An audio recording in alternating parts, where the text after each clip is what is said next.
পিচ্ছি, মাখাটা না অনেক সুন্দর হয়েছে। আচ্ছা বলো, তোমাকে কত টাকা দিতে হবে? ভাইয়া আপনার 15 টাকা হয়েছে। কি বলিস, এত সুন্দর মাখা মাত্র 15 টাকা? আচ্ছা ঠিক আছে। পিচ্ছি, একটা না সমস্যা হয়ে গেছে। আমি না ভুল করে মানিব্যাগটা বাসায় ফেলে রেখে আসছি। আমার কাছে না শুধুমাত্র 10টা টাকাই আছে। তুমি এই টাকাটা রাখো। ভাইয়া আমাদের মতো গরিবদেরকে আর ঠকাইয়েন না। এমনিতেই সারাদিন অনেক বাটপাড়া এসে বাটপাড়ি করে খাওয়া যায়। দয়া করে ভাইয়া আমাকে টাকা কম দিয়েন না। হয়েছে কি, আমার কাছে 10 টাকা ছাড়া আর একটা টাকাও নাই। ও আচ্ছা, আমার কাছে একটা কয়েন আছে। এটা হাঙ্গেরির মুদ্রা। এটাকে যদি তুমি বাংলা টাকায় কনভার্ট করো তাহলে অনেকগুলো টাকা পাইবা। ভাইয়া আপনি সব কি বলতেছেন? কিসের হাঙ্গারি মাঙ্গারি? আমি তো এগুলো কিছুই বুঝি না। তাছাড়া এখন আর এই লাল পয়সা চলে না, এখন চলে 5 টাকার নোট। এই পিচ্ছি শোন, তুই এটা নিলে নে, না নিলে আমার কিছুই করার নাই। আমার কাছে আর কোনো টাকা নাই, থাক।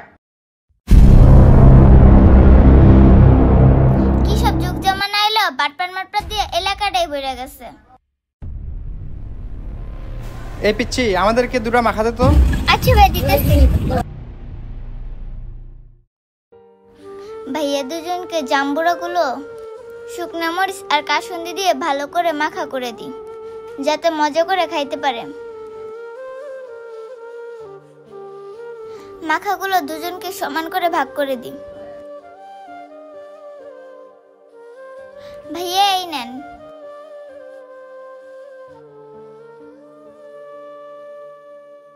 পিচ্ছি, মাখাটা অনেক ভালো হয়েছিল।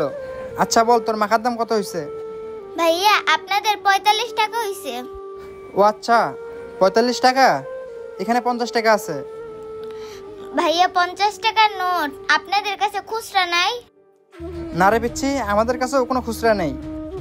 ভাইয়া হইছে কি, সবেমাত্র দোকানটা খুলছে আর একটা কাস্টমার আসছিল, সেও কিনা আমাকে এই কয়েনটা দিয়ে গেছে। দেখেন তো এটা আপনারা চালাইতে পারবেন কিনা। হাই হাই, এটা তুমি কই পাইছো? এটা তো হাঙ্গেরির মুদ্রা। এটা যদি তুমি ভাঙাও তাহলে বাংলা টাকায় 10 থেকে 12,000 টাকা পাইবা।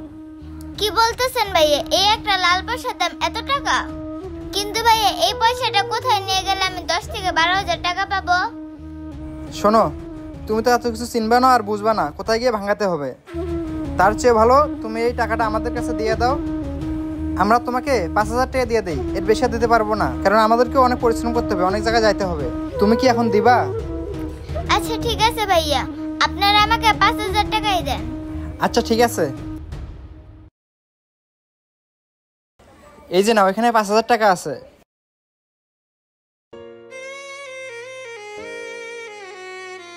হে আল্লাহ, তোমার কাছে হাজার হাজার শুকরিয়া। তুমি আমাকে কোনো না কোনো ভাবে এতগুলো টাকার ব্যবস্থা করে দিছো। আমিন। এদেরকে দিয়ে যদি কোনো একটা কাজ ভালোভাবে হোক, জানি না ওরা কাজটা করতে পারলো কিনা। কিরে সোহাগ, কিছুই তো বুঝলাম না।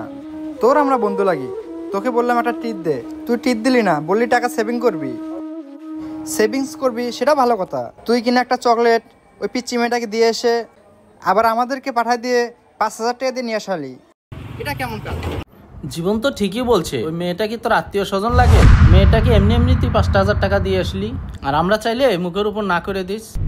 তোর কাছে কি ভাই ব্রাদারের থেকে মেয়েটাই বড় হয়ে গেল? আরে তোরা যা ভাবতেছিস সেটা না। তাহলে শোন। কি বলেন ডাক্তার সাহেব? অপারেশন করার জন্য 5,000 টাকা লাগবে? আচ্ছা ঠিক আছে ডাক্তার সাহেব, আপনি অপারেশন করা শুরু করেন, আমি টাকা জোগাড় করতেছি। হে আল্লাহ, এখন আমি এক বেলার ভিতরে এতগুলো টাকা কিভাবে ব্যবস্থা করব? তুমি একটা ব্যবস্থা করে দাও না।